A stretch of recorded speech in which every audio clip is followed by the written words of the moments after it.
वो लोग जो सेंस ऑफ क्रिएटिविटी रखते हैं उनके लिए ना सिर्फ पोर्ट ग्रैंड में तमाम सहूलियत के साथ एक ज़बरदस्त सी आर्ट गैलरी मौजूद है जहाँ पे तकरीबन हर महीने एग्ज़िबिशंस होती हैं। बहुत सारे यंग आर्टिस्ट उसमें पार्टिसिपेट करते हैं रिलेटेड टू पेंटिंग, स्केचिंग, इस तरह की बहुत सारी एग्ज़िबिशंस हो रही होती हैं।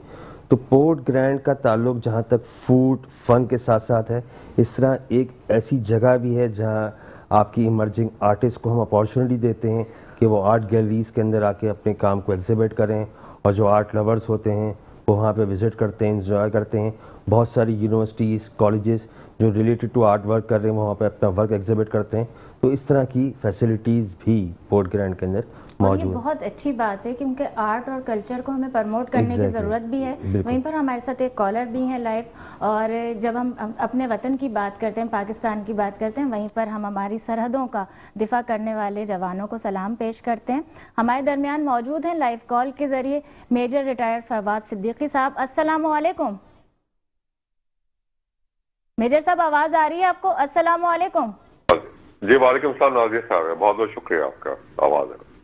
आपसे जिस तरह हमेशा अफवाज पाकिस्तान पर बात होती है, आप सीनियर दिफाई तज्ज़ियाकार हैं, आपको पूरी पाकिस्तानी कौम जानती है, और हम अपनी अफवाज पाकिस्तान को सलाम पेश करते हैं। वहीं पर दुश्मनों को जहां पाकिस्तान की कामयाबी, पाकिस्तान की खुशी और पाकिस्तान को किसी तरह से भी इंजॉय करते हुए नहीं देख सकते, पाकिस्तानियों की यकजहती हज़म नहीं होती है। तालिबान की जानिब से दहशतगर्दी जिस तरह से सिलसिला काफ़ी अरसे से जारी और सारी था, वहीं पर अफवाज पाकिस्तान की जानिब से दहशतगर्दों के खिलाफ जिस तरह से ऑपरेशन गज़ब लिल हक का आगाज़ किया गया, क्या फरमाएंगे कि अभी बेशुमार ऐसी चीज़ें हैं। जब कराची की बात हो रही है तो मेजर साहब यहाँ पर भी दहशतगर्दी की बहुत सारी ऐसी चीज़ें, कार्रवाइयाँ हैं कि जिन्हें अभी पकड़ा भी गया और पता भी चला कि रमज़ानुल मुबारक में क्या क्या प्लान्स किए हुए थे। तो इन दहशतगर्दों के खात्मे के लिए क्या एक ही बार कुछ नहीं हो सकता? जिस तरह दुश्मन मुल्क है और वो पुश्त पे खड़ा हुआ है, इंडिया की मैं बात कर रही हूँ, और इससे पहले भी मार्का हक में शिकस्त का सामना कर चुका है, क्या फरमाएंगे?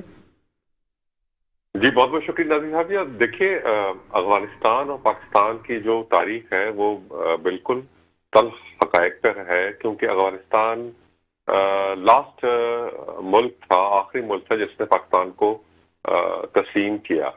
इसी तरह आपको पता है शहीद मिल्लत की शहादत में भी अफगानिस्तान से ताने बाने जो हैं वो मिलते रहे हैं। अफगानिस्तान और पाकिस्तान के रिलेशन में वो कहावत बिल्कुल सादिक आती है कि जिस पे एहसान करो उसके शर से डरो।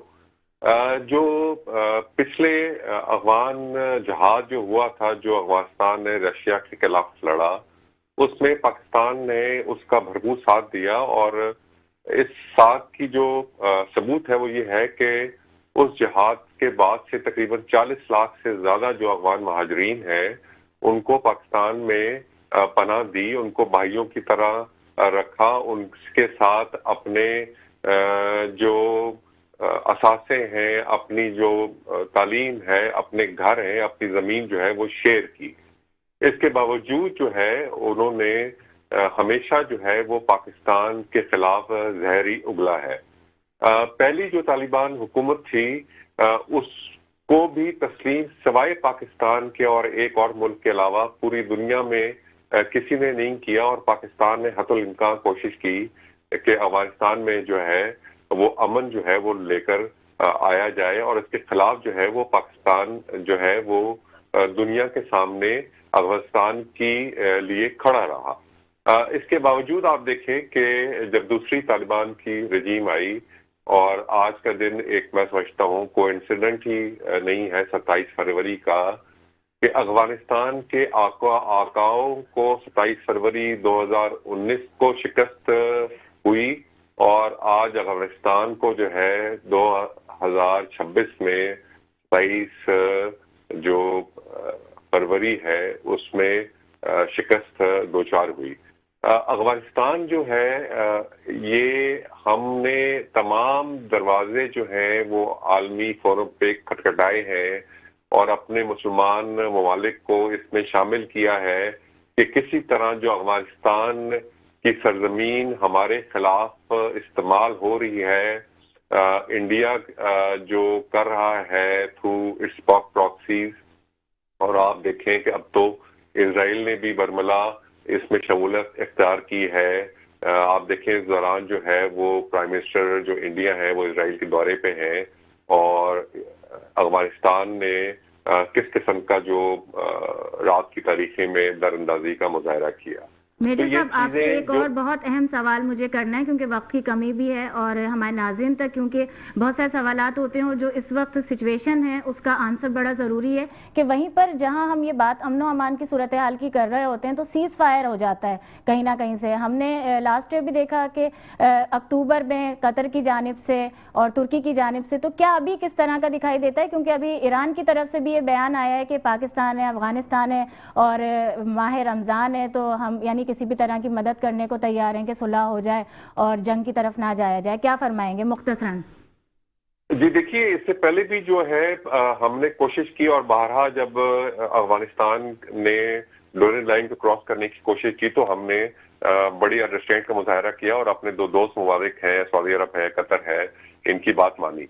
लेकिन आप देखिए पानी हाथ से गुजर चुका है। हमारे तमाम जो शहर हैं इस वक्त दहशतगर्दी की जद में है और हमने बहरहाल जो है अफगानिस्तान को जो है तंबीह की है कि जी अपनी ज़मीन जो है इस्तेमाल करने की कोशिश ना दी जाए किसी भी दहशतगर्द तंजीम को, लेकिन वो शायद नहीं माने। मैं समझता हूँ कि ये अब जो इस वक्त पाकिस्तान की तरफ से रिटेलिएशन हुई है ये शायद अपने मंतकी अंजाम को पहुंचेगी और अफगानिस्तान को आलमी बरादरी के सामने सरेंडर करना पड़ेगा और बहुत सारी श्योरिटीज देनी पड़ेगी कि आइंदा जो है वो उनकी सरजमीन पाकिस्तान के लिए इस्तेमाल नहीं होगी। आपकी इस फोरम का फायदा मैं थोड़ी इस बात से भी बताता हूँ कि क्योंकि अफगानिस्तान जो है वो बॉर्डर पे पाकिस्तानी अफवाज के खिलाफ नहीं लड़ सकता तो वो अपनी प्रॉक्सीज को मुख्तलिफ शहरों में दहशतगर्दी के तौर पर इस्तेमाल करेगा। तो अपनी आवाम से अपील है कि आसपास की नजर रखें, आसपास के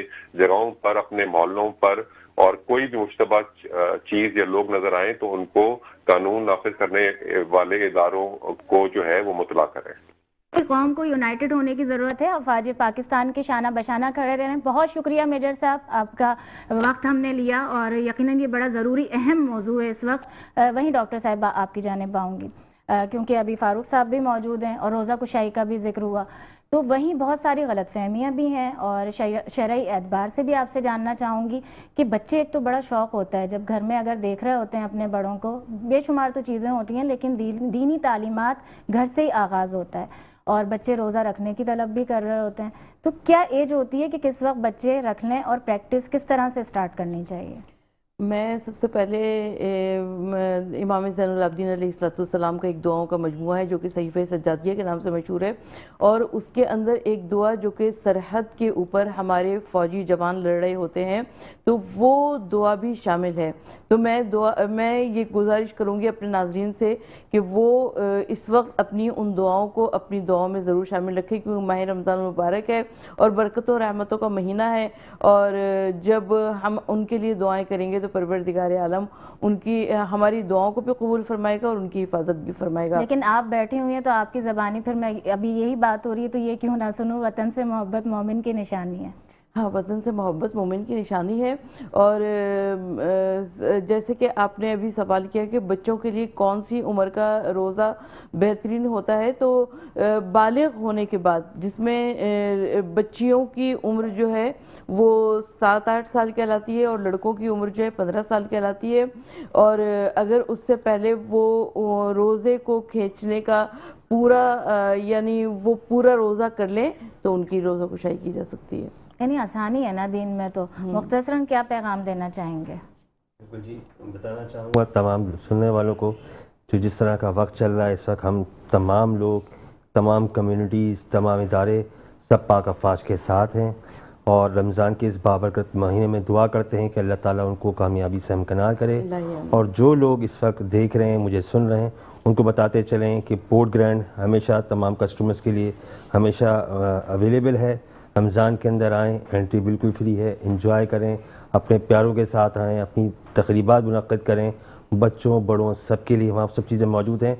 और आगे आने वाले दिनों में ईद के लिए बहुत सारे सरप्राइजेज़ हैं जिसके लिए हमारे सोशल मीडिया पेजेस को ज्वाइन करें ताकि आपको टाइमली इंफॉर्मेशन मिल सके। हाँ, ये बड़ा ज़रूरी है, क्योंकि अगर आपको कोई ख्वाहिश है तो ज़रूरी है ना उसके लिए कि इन्फॉर्मेशन भी होना ज़रूरी है। बहुत शुक्रिया आपकी आमद का डॉक्टर साहब। क्या पैगाम? नहीं, आपसे मैं पैगाम ले रही हूँ। मैं एक बात की वजाहत करती चलूँ। आपने जो क़ज़ा नमाज़ों के बारे में पूछा था, तो अगर किसी की भी कुछ क़ज़ा नमाज़ें मौजूद हैं तो वो, और लेकिन उसको तादाद का इल्म नहीं है, तो वो उसको काउंट कर ले और उसमें जो कम वाला वो दिन होंगे तो वो सही कहलाएगा, यानी फिर अदायगी की जा सकती है। क्या पैगाम देंगे? मैं क्या पैगाम दूँ, इसलिए कि माह रमज़ान मुबारक भी है, जुम्मे का दिन भी है, और हमारे मुल्क की जानिब अगर दुश्मन देख रहा है तो परवरदिगार आलम हमारे मुल्क पाकिस्तान की हिफाजत फरमाए। बिल्कुल, बहुत शुक्रिया आप तमाम मेहमानों का। इख्तिताम पर हम सैरिश से नात भी सुनेंगे, आप सुनाएंगी हमें नात, ऐसे नहीं जाएंगे। और हमेशा की तरह आपसे बहुत सारी बातें करनी होती हैं, वक्त की कमी होती है, लेकिन सरहदों पर जो हमारे जवान अफवाज पाकिस्तान के हमारी हिफाजत कर रहे हैं, और हम सब की, कि जहाँ मैं कल भी ये सोच रही थी कि हम ये कोई भी काम कर रहे होते हैं, ये होता है अभी सहरी का टाइम हो जाएगा, अभी अफ्तार का हो जाएगा, अभी इस तरह करना है, इस चीज़ का एहतमाम ऐसे करना है, लेकिन कभी हमने ये सोचा है कि उन सब के भी ख़ानदान हैं अफवाज पाकिस्तान में। जहां हम पाक फ़ज़ाइया की बात कर रहे हैं, कल जिस तरह से शाहीनों ने उधम मचाया और जिस तरह से दुश्मन को, क्योंकि ये घुस के मारना ना बड़ा ज़रूरी हो जाता है, जो हमारे मुल्क में दहशतगर्दी की कार्रवाइयाँ की जा रही हैं, लेकिन हम फ़ख्र करते हैं, हम खराज तहसीन पेश करते हैं, हम अपनी अफवाज पाकिस्तान के शाना बशाना खड़े हुए हैं। और आवाम के लिए सिर्फ ये एक पैगाम है कि यूनाइटेड तो हों, लेकिन वो जो प्रोपेगेंडा होता है स्पेशली सोशल मीडिया के थ्रू, अपना इस्तेमाल अच्छा रखें। जितने भी आपके अकाउंट्स हैं, दुश्मन को अपने कंधे नहीं दें, क्योंकि पाकिस्तान हमेशा जिंदाबाद है। मुझे नाज़ी अली को दीजिए इजाज़त, कल फिर आप सबसे मुलाकात होगी, तब तक के लिए अल्लाह हाफ़िज़। बिस्मिल्लाह। ऐ सब्ज़ी गुंबद वाले मंजूर दुआ करना, जब वक्त नज़ा आए आका दीदार अता करना, जब वक्त नज़ा आए आका दीदार अता करना। मैं कब्र अंधेरी में घबराऊंगा जब तन्हा, इमदाद मेरी करने आ जाना मेरे आका, इमदाद मेरी करने आ जाना रसूल अल्लाह, रोशन मेरी तुरबत को